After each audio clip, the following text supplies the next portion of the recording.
binubuo sa akin ng Diyos ang kanyang pangako.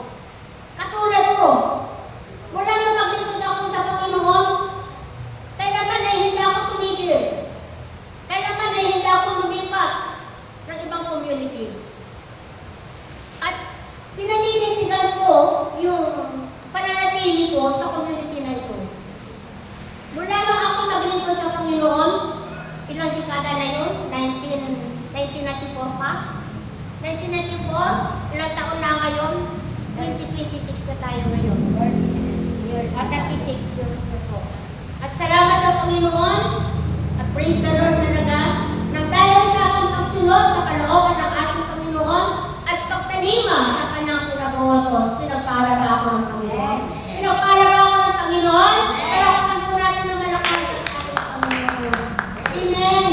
Pinagpapala tayo ng Panginoon. Alam niyo mga kapatid, napakahirap ang makasakit. Diba?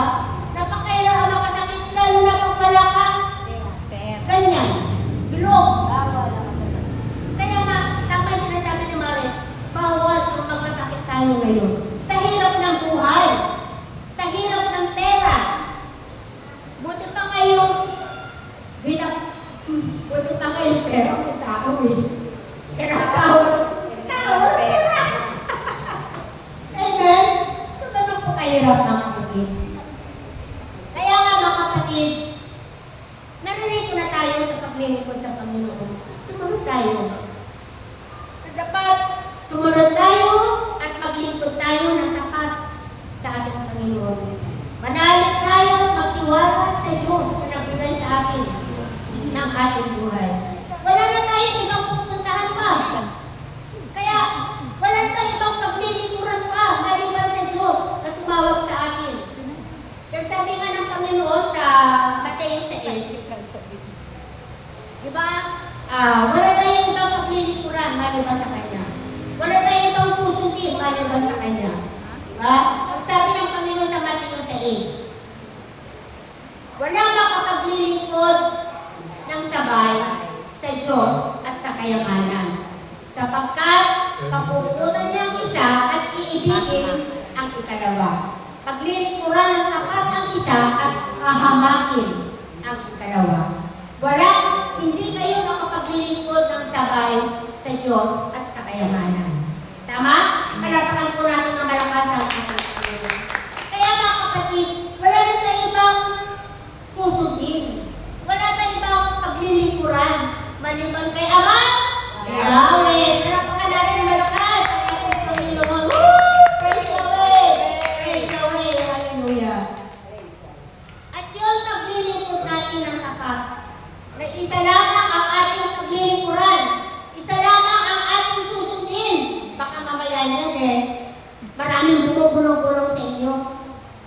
Amen? Gagawin mo naman ang gagawin. Amen? Dapat, pag may bumulong-bulong sa iyo, itidisenit mo muna kung tama o mali ba yung gagawin mo. Amen? Maraming ganyan eh. Akala nila, Holy Spirit, yung bumubulong sa kanila. Pero kailangan, itidisenit mo muna kung tama ba yung mali. Yung bago mo sundin, bago mo gawin, itidisenit mo muna. Kasi binigyan tayo ng Diyos ng karunungan at talino. Sisiguruhin mo muna kung tama ba yung mensahe sa iyo, yung bumubulong sa iyo. Amen? Maraming ganun. Akala nila, Holy Spirit ang bumubulong, pero hindi nila alam si Talig na pala bumubulong sa kalaga. Amen? Palapakan po natin ang malakas ang Panginoon. Kaya nga, mga kapatid, sana sa paglilingkod natin sa Diyos, maging tapat tayo sa ating paglilingkod sa ating Panginoon.